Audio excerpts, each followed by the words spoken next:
Hi tears, good morning. எல்லோரும் எப்படி இருக்கீங்க? துபாயில் இருந்த வரைக்கும் பார்த்தீங்கன்னா காலையில் 4:45 5க்குள்ளே எழுந்திரிச்சிருவேன்.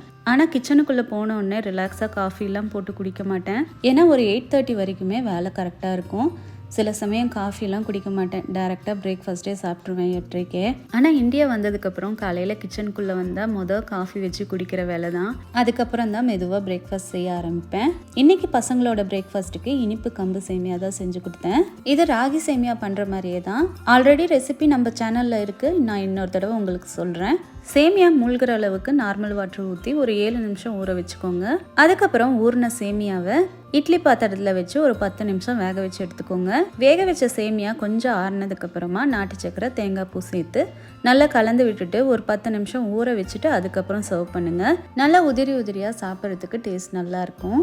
ஹஸ்பண்ட்க்கு 11 மணிக்கு இன்றைக்கி டீ கிடையாது, அதுக்கு பதிலாக ரோஸ் மில்க் கலந்து கொடுத்துட்டேன். காலையிலேயே லஞ்ச் வேலையும் முடிச்சிட்டேன். அம்மா வீட்டுக்கு போகலான்னு இருக்கேன்.